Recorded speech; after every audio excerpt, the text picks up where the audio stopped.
My name is Dakota Tiller, and today I'll be discussing the culture of Japan. Japan's island nation has a multitude of cultural aspects. These aspects range from these aspects are similar to the U.S.'s, ranging from the artwork, the type of food, and then the ceremonies. Japan was established in 660 BC by nomadic tribes. Japan's capital is known as Tokyo and is a worldwide tourist destination. Japan itself has a currency like the US's, referred to as a yen. Roughly 111 yen is equal to $1. Besides these similarities, today we'll be talking about the differences between the US's culture and Japan's. The first aspect of the Japanese culture that I will be discussing is the artwork. This painting right here is named The Great Wave off Kanagawa. This picture represents a tsunami destroying the boats and the fishermen inside them. It was made by the artist Hakusai and was printed somewhere between 1829 and 1833 according to metmuseum.org. The text on the side here is referred to as calligraphy. Calligraphy is known as a true display of art in the Japanese culture, where the artist where they use the ink as a medium to create beautiful symbols. The techniques give the artist a multitude of ways to create beautiful pieces for Japan. The second aspect of Japan's culture that I will speak about is the ceremonies. One such ceremony is named the tea ceremony. The tea ceremony is commonly called Osha in Japanese, according to JapaneseTeaCeremony.net.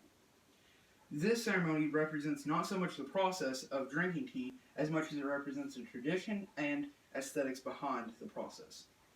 It is commonplace for participants to wear a ceremonial kimono, as like this one, whenever participating in the tea ceremony.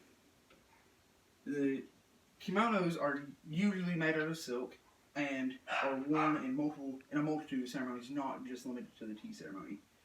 The kimono itself is just another article of clothing, but it represents the tradition and aesthetics behind the tea ceremony and other ceremonies itself. The final aspect of Japan's culture that I will be referring to is the food. Many foods from Japan have infiltrated their way into our culture and are enjoyed by many in the U.S. The two I'll be showing you today are ramen and sushi. Traditional ramen in Japan is usually served with eggs, chives, and some kind of meat, usually ham or pork. Sushi is another type of dish that is enjoyed in Japan, and it's usually wrapped in seaweed and rice and contains some type of vegetable and some meat. Most people in the U.S. eat with forks and spoons and knives, but in Japan, they actually use chopsticks. These chopsticks are sometimes difficult to use, but mainly they're held like a pencil and are commonplace between the Japanese.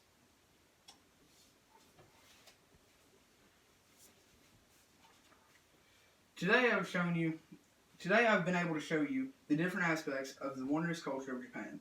We have seen the art style of Japan through the painting of the Great Wave off Kanagawa, and also discussed the ceremonial aspects of Japan through the tea ceremony. Finally, we discussed the eating process and properties of Japan through what they eat, how they eat with chopsticks, and what kind of food they eat. Thank you for allowing me to show you the culture of Japan so that you yourself may someday find yourself in Japan and be related to these events.